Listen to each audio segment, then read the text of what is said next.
Imagine asking your father for your inheritance while he is still alive. Then imagine leaving home, wasting everything, losing all your friends, and being so hungry that you start wishing you could eat pig food. But what happens when you finally decide to go back home? Will your father reject you?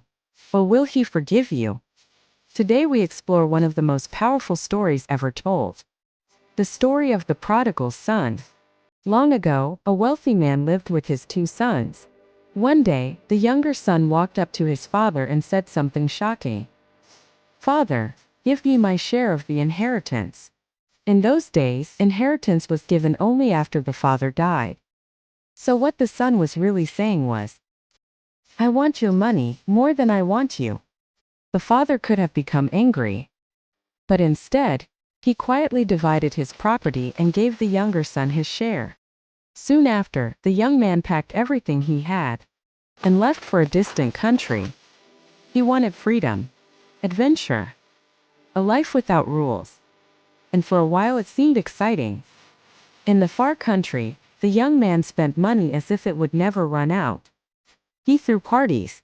He made many friends. People laughed with him, celebrated with him, and enjoyed his generosity. But there was a problem. Those friends loved his money, not him.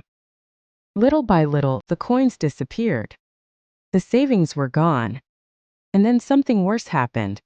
A terrible famine struck the land. Food became scarce. Work became difficult to find.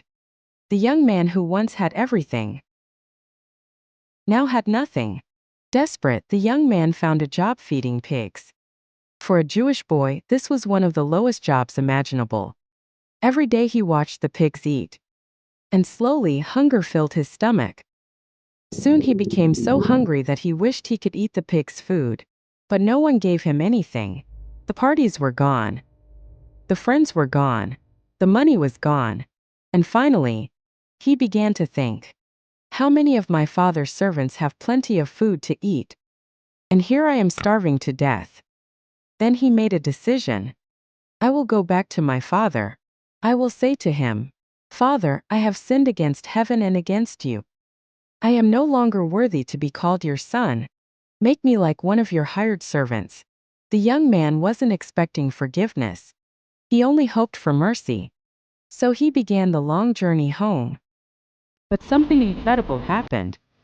While the son was still far away, his father saw him. Every day, the father had been watching the road, waiting, hoping, praying that his son would come back.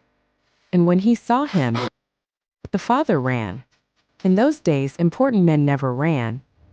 But this father didn't care about pride. He ran to his son. He embraced him, and he kissed him. The son began his prepared speech. "Father, I have sinned against heaven and against you." But before he could finish, the father called to his servants. "Quick, bring the best robe and put it on him. Put a ring on his finger. Put sandals on his feet. Prepare a feast, for this son of mine was dead and is alive again. He was lost, and now he is found." And the celebration began. This story is not just about a lost son. It is about a loving father. It shows us that no matter how far someone goes, forgiveness is always possible. Mistakes do not have to be the end of the story. Sometimes the road back home is the beginning of something better. Because true love does not keep score. It welcomes, it restores, and it forgives. That is why this story has touched hearts for thousands of years. Because deep down, we are all searching for the same thing. A place where we are loved, even after we fail. If you enjoyed this story, subscribe for more Bible stories and tales that inspire both kids and adults.